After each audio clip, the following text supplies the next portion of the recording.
ओम श्री परमात्मने नमः।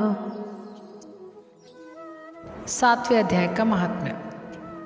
भगवान शिव कहते हैं, पार्वती अब मैं 7वें अध्याय का महात्म्य बतलाता हूँ, जिसे सुनकर कानों में अमृत राशि भर जाती है। पाटलिपुत्र नामक एक दुर्गम नगर है, जिसका गोपुर यानी द्वार बहुत ऊंचा है। उस नगर में शंकुकरण नामक एक ब्राह्मण रहता था। उसने वैश्य वृत्ति का आश्रय लेकर बहुत धन कमाया, किंतु ना तो कभी पितरों का तर्पण किया और ना देवताओं का पूजन ही। वो धनोपार्जन में तत्पर होकर राजाओं को ही भोज दिया करता था। एक समय की बात है, उस ब्राह्मण ने अपना चौथा विवाह करने के लिए पुत्रों और बंधुओं के साथ यात्रा की। मार्ग में आधी रात के समय जब वो सो रहा था, एक सर्प ने कहीं से आकर उसकी बाह में काट लिया। उसके काटते ही ऐसी अवस्था हो गई कि मणि, मंत्र और औषधि आदि से भी उसके शरीर की रक्षा असाध्य जान पड़ी। तत्पश्चात कुछ ही क्षणों में उसके प्राण पखेरु उड़ गए। फिर बहुत समय के बाद वह प्रेत सर्प योनि में उत्पन्न हुआ। उसका चित्त धन की वासना में बंधा हुआ। उसने पूर्व वृतांत को स्मरण करके सोचा, मैंने जो घर के बाहर करोड़ों की संख्या में अपना धन गाड़ रखा है, उससे इन पुत्रों को वंचित करके स्वयं ही उसकी रक्षा करूंगा। एक दिन सांप की योनि से पीड़ित होकर पिता ने स्वप्न में अपने पुत्रों के समक्ष जाकर अपना मनोभाव बताया। तब उसके निरंकुश पुत्रों ने सवेरे उठकर बड़े विस्मय के साथ एक दूसरे से स्वप्न की बातें कही।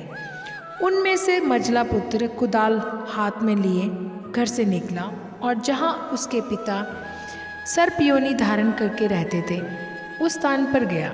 यद्यपि उसे धन के स्थान का ठीक ठीक पता नहीं था, तो भी उसने चिन्हों से उसका ठीक निश्चय कर लिया और लोभ बुद्धि से वहाँ पहुंचकर बाबी को खोदना आरंभ किया। तब उस बाबी से बड़ा भयानक सांप प्रकट हुआ और बोला, ओ मूढ़, तू कौन है, किस लिए आया है, क्यों बिल खोद रहा है, अथवा किसने तुझे भेजा है? ये सारी बातें मेरे सामने बता। पुत्र बोला, मैं आपका पुत्र हूँ, मेरा नाम शिव है। मैं रात्रि में देखे हुए स्वप्न से विस्मित होकर यहाँ का सुवर्ण लेने के कौतूहल से आया हूँ। पुत्र की ये वाणी सुनकर वो सांप हंसता हुआ उच्च स्वर में इस प्रकार स्पष्ट वचन बोला, यदि तू मेरा पुत्र है तो मुझे शीघ्र ही बंधन से मुक्त कर। मैं पूर्व जन्म के गाड़े हुए धन के लिए सर्प योनि में उत्पन्न हुआ हूँ। पुत्र ने पूछा, पिताजी आपकी मुक्ति कैसे होगी, इसका उपाय मुझे बतलाइए, क्योंकि मैं इस रात में सब लोगों को छोड़कर आपके पास आया हूँ। पिता ने कहा, बेटा, गीता के अमृत में 7वें अध्याय को छोड़कर मुझे मुक्त करने में तीर्थ, दान, तप और यज्ञ भी सर्वथा समर्थ नहीं है। केवल गीता का 7वां अध्याय ही प्राणियों को जरा, मृत्यु आदि दुख को दूर करने वाला है।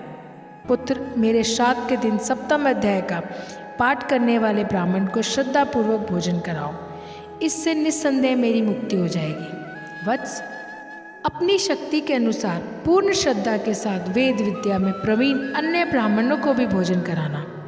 सर्प योनि में पड़े हुए पिता के ये वचन सुनकर सभी पुत्रों ने उसकी आज्ञा के अनुसार तथा उससे भी अधिक किया।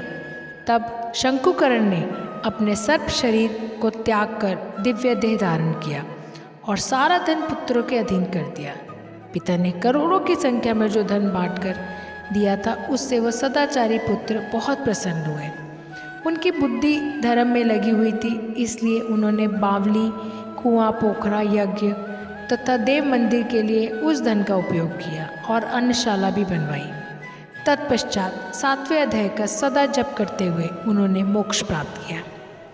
पार्वती, ये तुम्हें 7वें अध्याय का महात्म्य बताया गया है, जिसके श्रवण मात्र से मानव सब पातकों से मुक्त हो जाता है। हो